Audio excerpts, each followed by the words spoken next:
Well, it seems to me that Washington wants war. I mean, it is just stunning how incompetent or hopeless these guys are. There's a woman down there, a bureaucrat named Victoria Nuland, who engineered a coup in 2014, and brought in this government, which is anti-Russian, but it's pro-Victoria Nuland, and we're stuck with her. And now she seems to be agitating again. I'm not quite sure why.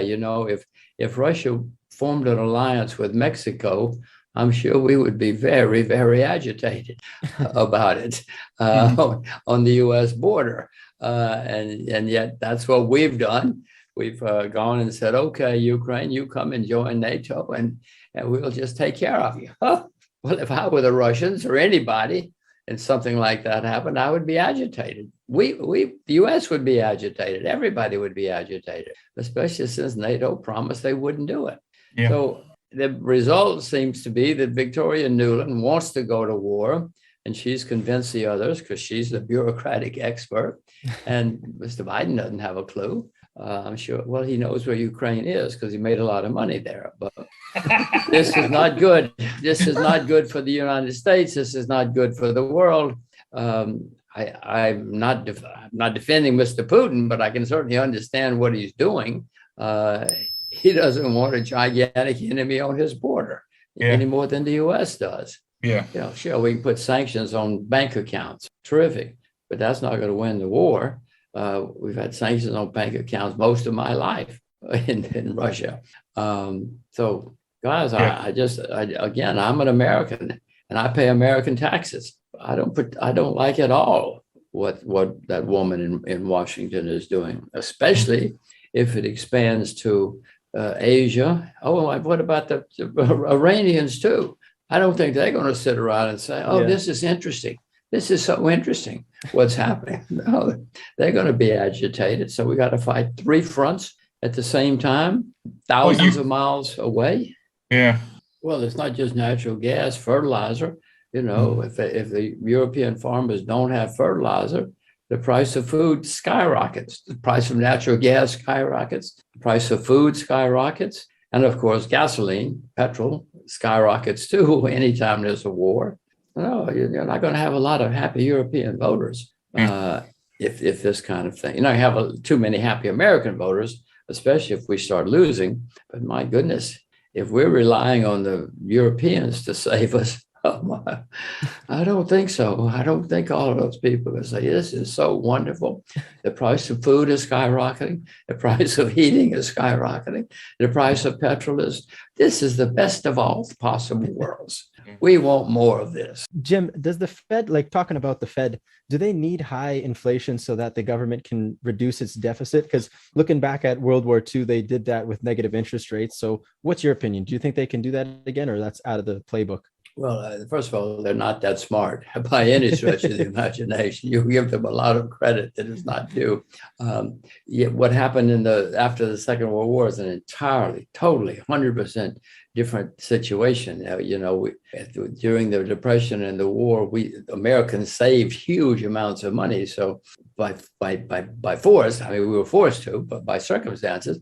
So after the Second World War, we had staggering amounts of money saved up and a lot of capacity that had been built during the war. So it was fairly, not easy, but we did pay down the debt with all the savings we had and all the productive capacity. So that's entirely different from what's going on here.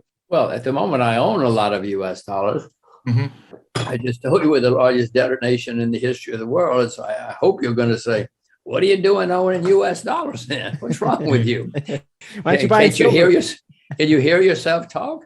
Well, it's because when this turmoil comes, people go to a safe haven. They think the US dollar is a safe haven. I don't know how much longer I'll own the US dollar.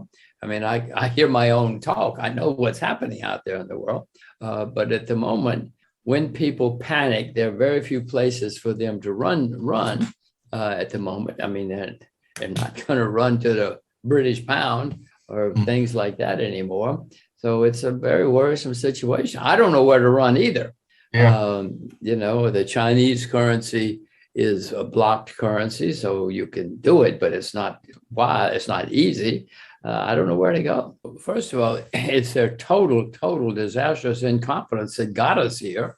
The interest rates are the lowest in the history of the world. Never in the history of the world have interest rates been this low in the world, because everybody else copied the Fed, like the Fed knew what they were doing. So it's a very serious problem based on incompetence in the first place.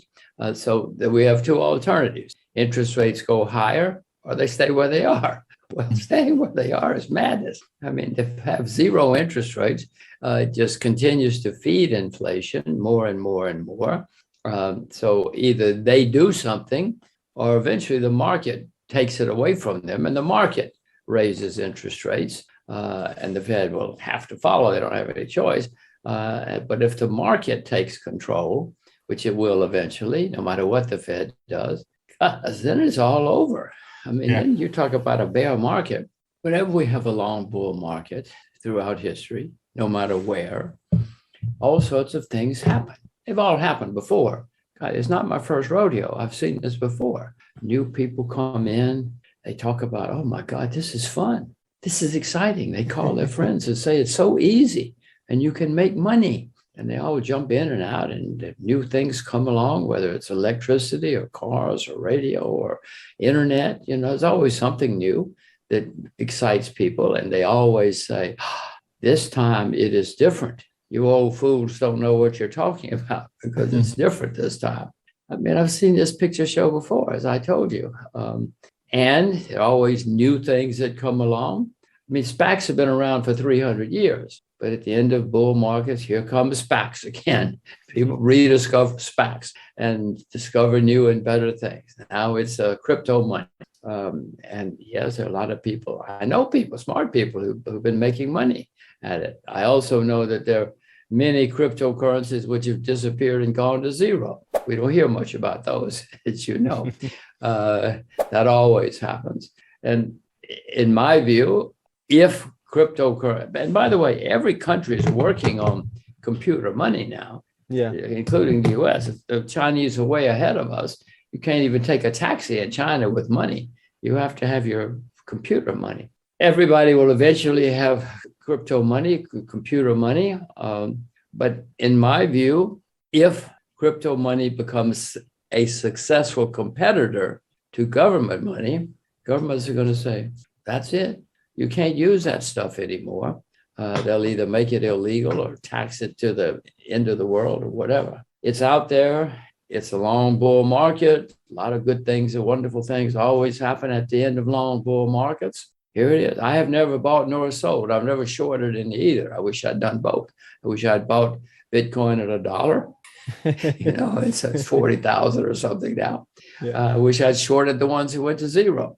I've never done anything because I'm skeptical of the long-term case that crypto money, non-government crypto money, can be successful in the end. Like a central bank digital currency? Do you think that will be successful or no? Oh yeah, no. The U.S. government is going to have all of our money on the computer, just like the Chinese.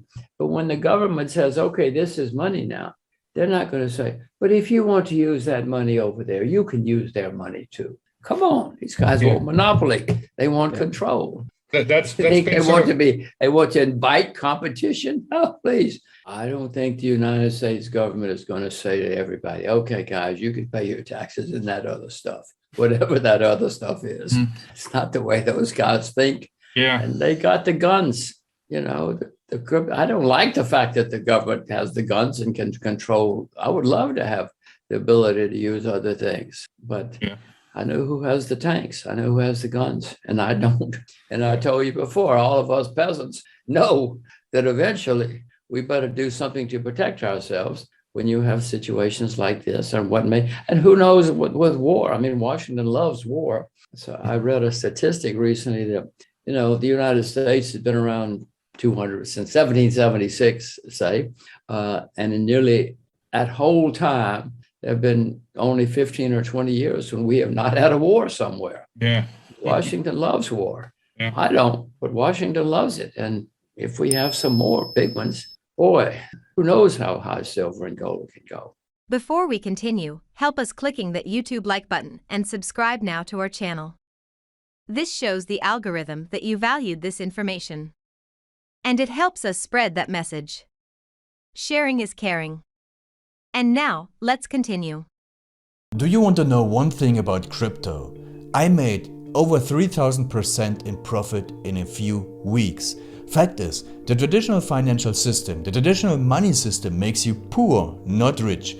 If you want to earn $500,000, $1 million, you have to wait until you're 50, 60, 70 in the traditional financial system, and you probably will still be broke. And you will be old. This is not a sexy combination, as you can imagine. But the question is, how can you start in crypto and make these profits? Where to invest? Where to start? My name is Gunnar and I'm from Germany, as you can hear, and things are a little bit different in Germany. More about that later on. Fact is, there are lots of different cryptocurrencies. It's a gigantic universe where beginners and professionals get easily lost. But there is light at the end of the tunnel. There are 7 key steps you need to follow to become successful in this market. You have to know them, and if you fail one of them, it's literally impossible to succeed in this market. Just an example, one of the key points is your exchange, and one of the biggest are, for example, Binance and Coinbase. These are trusted and well-established exchanges, but, and this is a big but, you won't find the super profitable coins on those exchanges. The unknown super profitable coins that get gigantic profits are not traded on those kind of exchanges. They are traded on much smaller insider platforms that are barely known. And I can tell you what those super secret exchanges are and why they are so profitable. And another super important thing are the right information sources. The point is, the internet is gigantic. There are hundreds and hundreds of YouTube channels, blogs, pages, and much more. And there are also market makers and influencers. For example, Elon Musk, he is not a crypto guy, but the moment he recommended Dogecoin, it went through the roof, to the moon, so to say. But why did he recommend it? Where did he hear it from? He didn't hear it from newspapers. And believe me, he is listening to someone. But you have to know who, and you have to react before he is reacting.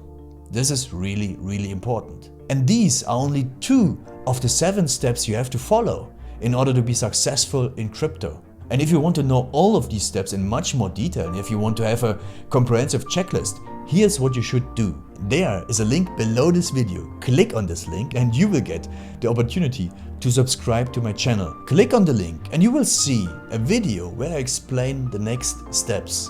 So see you soon. Click on the link now. I'll see you there.